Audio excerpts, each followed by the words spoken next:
Boa noite. Meu nome é Esther, sou professora de biologia e atuo como professora de suporte da disciplina Imunologia no CEDES. Na aula de hoje, vamos introduzir ao estudo da imunologia. Mauro, conforme for surgirem dúvidas, você vai me parando e me perguntando, tá bom? Introdução à imunologia. A imunidade pode ser definida como um conjunto de reações e células envolvidas no controle da proliferação de micróbios que podem invadir o corpo e prejudicar seu funcionamento. A imunidade também pode ser definida como ativa e passiva, inata e adquirida. A seguir, serão apresentadas as principais células envolvidas no funcionamento do sistema imunológico. Olha só, a imunidade ativa, você sabe a diferença entre imunidade ativa e passiva? Tenho dúvida. Me fala aí, qual a sua dúvida? Eu confundo ela com imunidade inata e adquirida. É a mesma coisa. Ai, meu Deus. Imunidade ativa e passiva é um termo, é como se fosse um sinônimo, tá? Por exemplo, desculpa, eu estou confundindo aqui. Imunidade ativa e passiva é diferente de inata e adquirida. Ativa é quando você fala de vacinação. Passiva é como se fosse um soro, tá? Sim. Imunidade inata é aquilo que nasce com você. Por exemplo, tem um conjunto de células que são inerentes ao ser humano, que são passadas da mãe para o filho. O filho não nasce com aquelas células. A mãe é que passa aquelas células para ela, para aquela criança, para aquele indivíduo. Então, esse indivíduo vai desenvolvendo as células, é como se fosse uma cópia das células que a mãe passa pela placenta, e essa cópia permite que o nosso corpo se defenda contra agentes patogênicos. Tá. Já adquirida, você adquire com o soro da mãe, com o leite. Só um momento que tem alguém querendo entrar.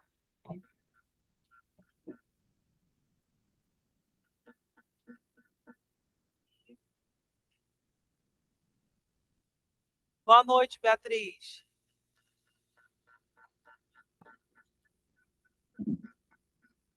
Consegue me ouvir?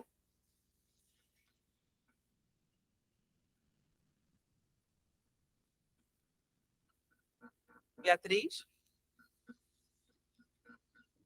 Ah, tudo bem. Qualquer dúvida é só você me parar e pedir para eu te explicar de novo. Eu estou começando a aula agora, você não perdeu nada, não. A gente está dando uma introdução à imunologia. Eu falei que a imunologia pode ser definida como um conjunto de reações e células envolvidas no controle da proliferação de micróbios que podem invadir o corpo e prejudicar seu funcionamento.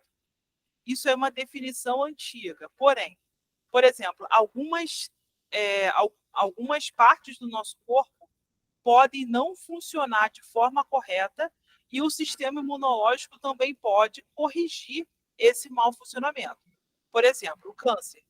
Tem alguns tratamentos de câncer que não usam quimioterapia, usam as próprias células de defesa do corpo, treinadas previamente por pesquisadores, né?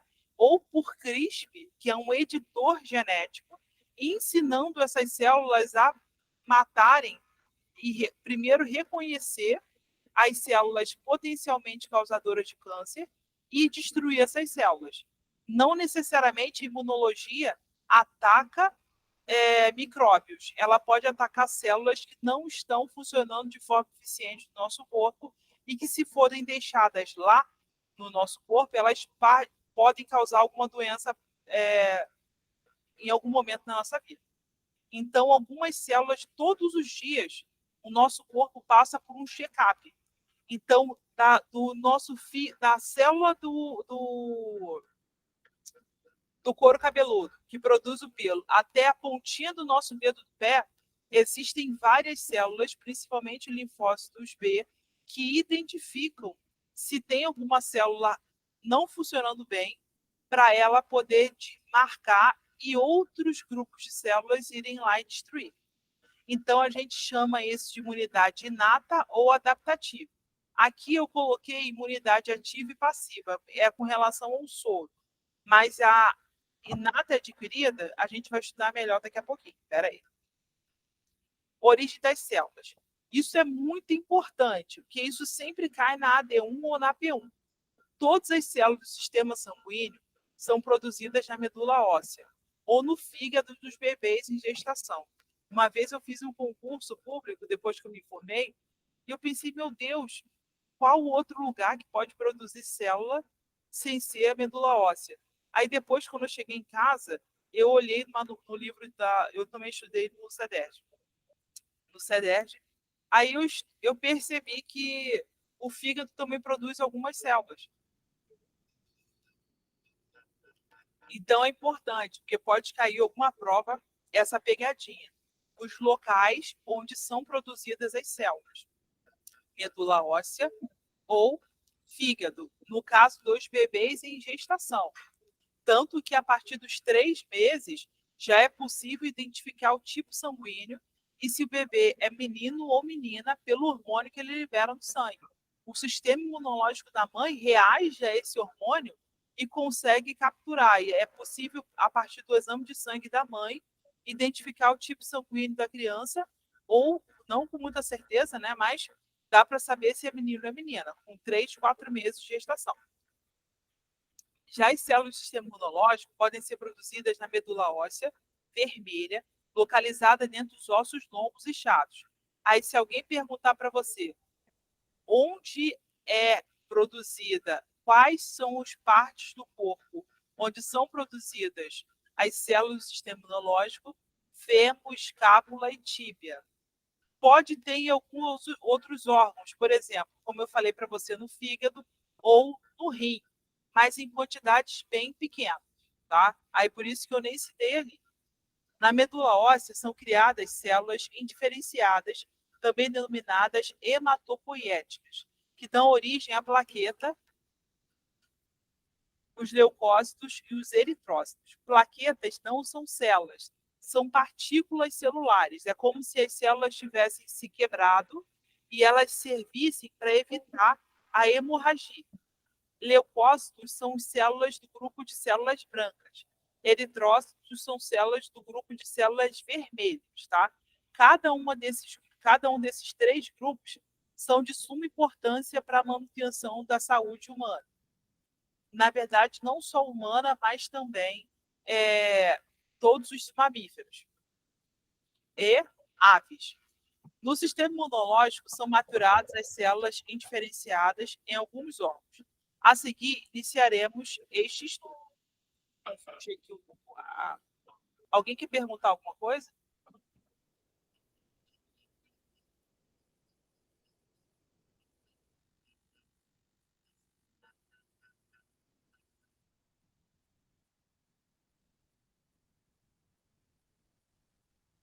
Ó, se alguém quiser perguntar alguma coisa, pode me parar e falar, Esther, que eu paro e explico, tá bom? Ó, esses aqui são os exemplos que... Lembra que eu falei para vocês que existem 3 grupos principais de células? Ó, as plaquetas, os leucócitos, os eritrócitos. Plaquetas não são células.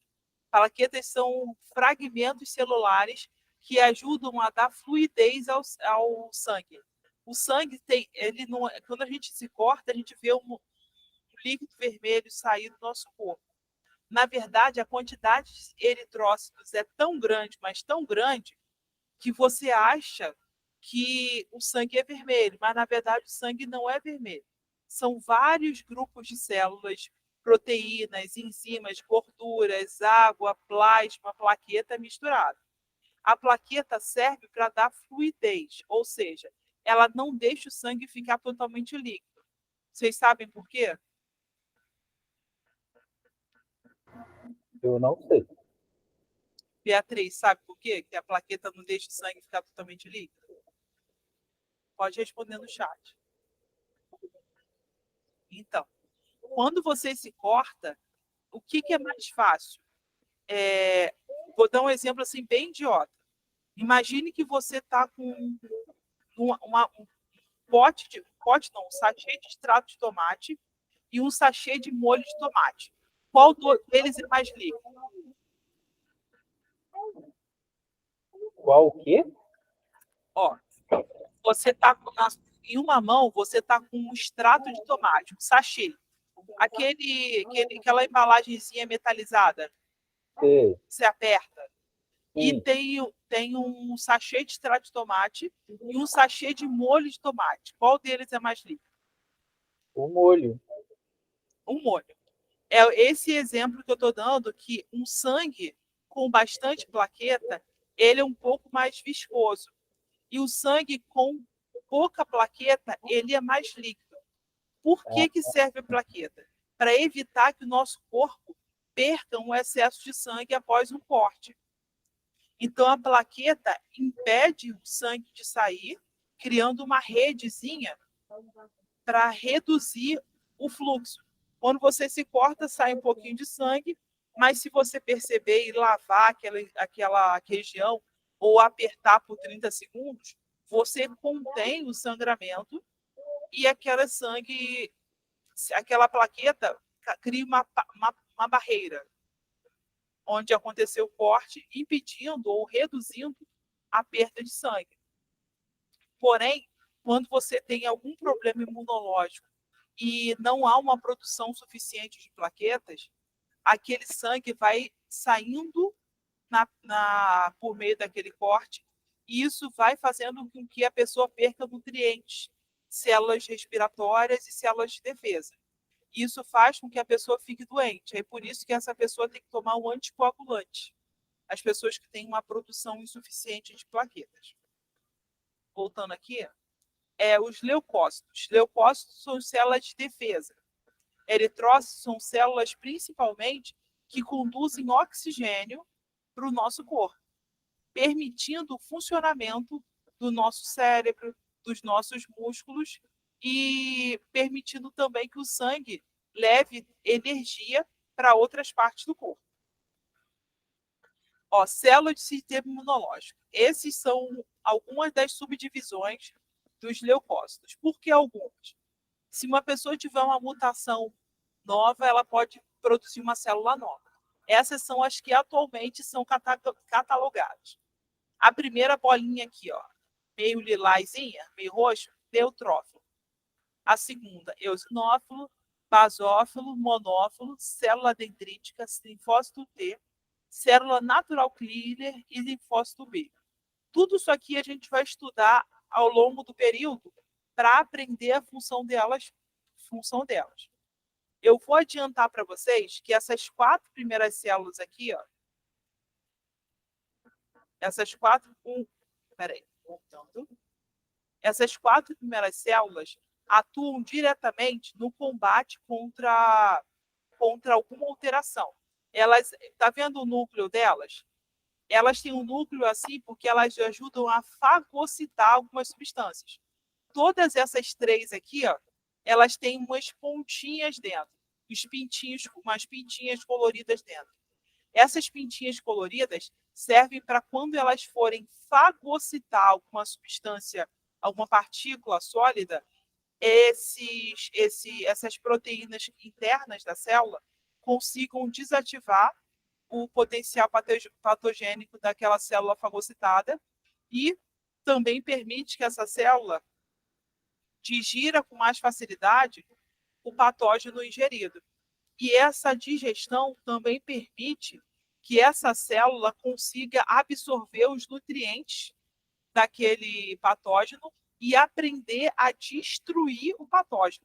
Essa informação fica gravada para que da próxima vez que ela entrar em contato com esse patógeno, ela consiga destruir de forma eficiente. As células dendríticas, elas têm estrutura parecida com dentes.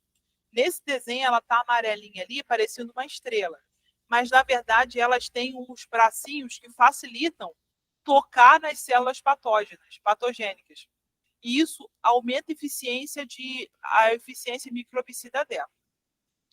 O linfócito T e o linfócito B têm essas pontinhas porque elas precisam tocar e desativar alguns grupos de células, tá?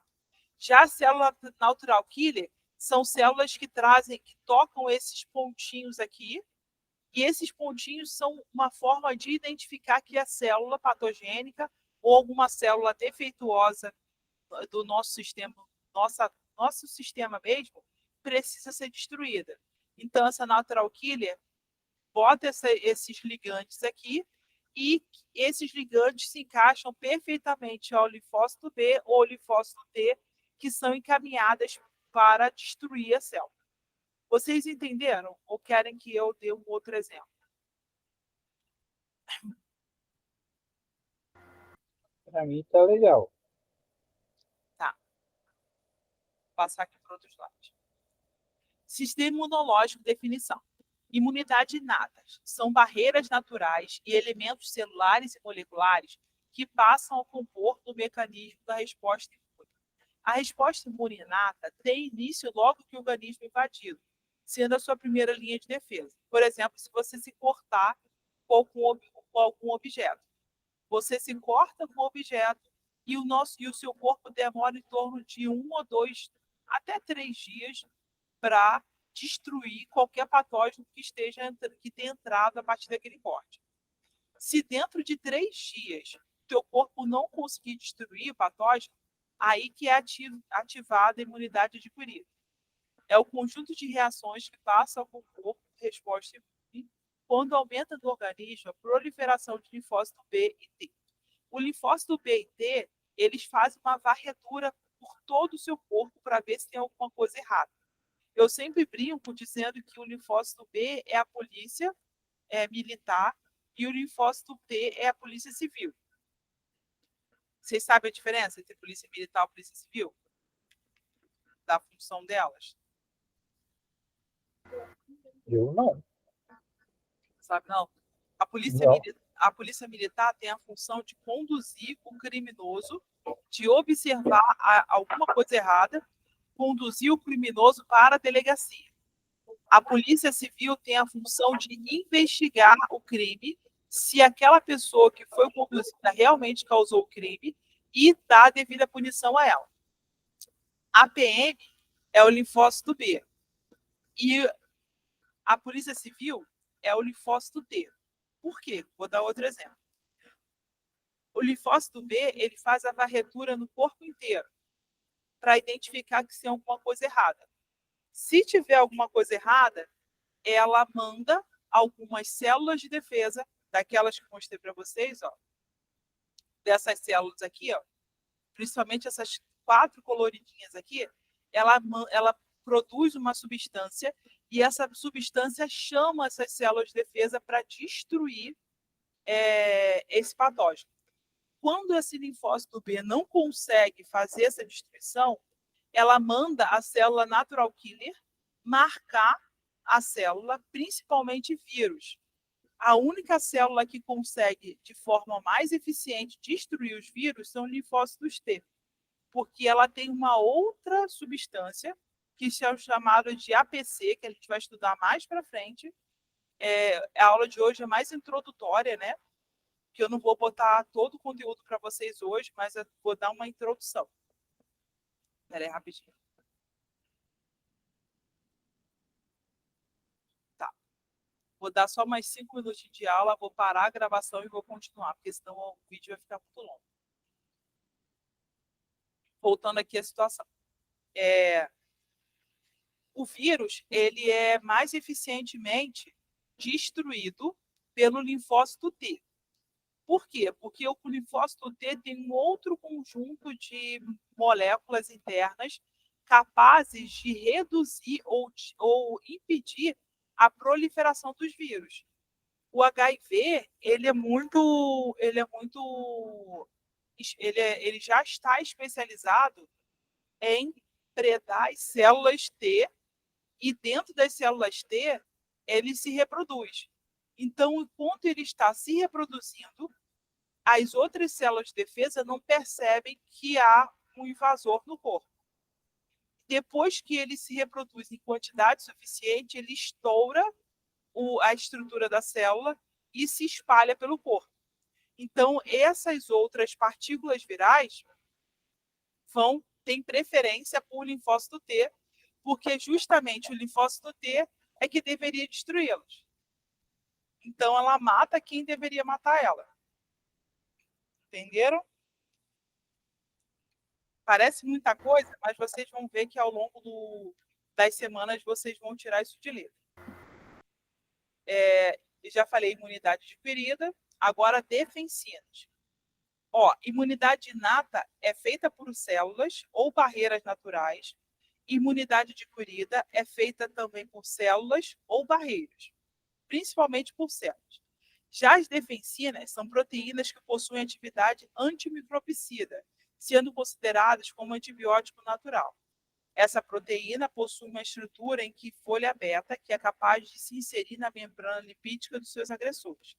São produtos químicos, são elementos químicos produzidos pelo nosso corpo para aumentar a eficiência da imunidade inata e imunidade adquirida. Quase todos os patógenos reconhecidos têm uma camada de gordura.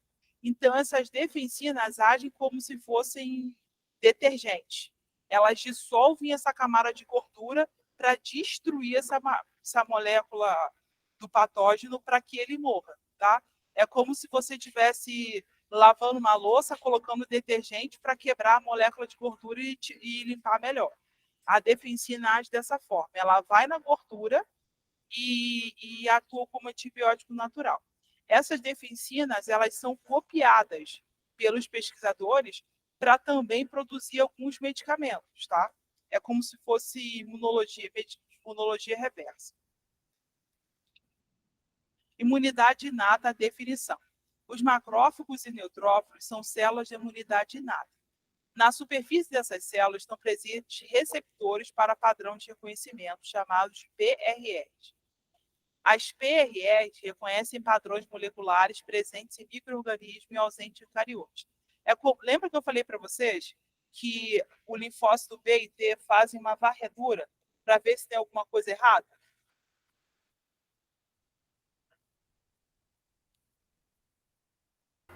Sim. Espera aí rapidinho que eu vou precisar parar a gravação, mas não saem da aula não, tá?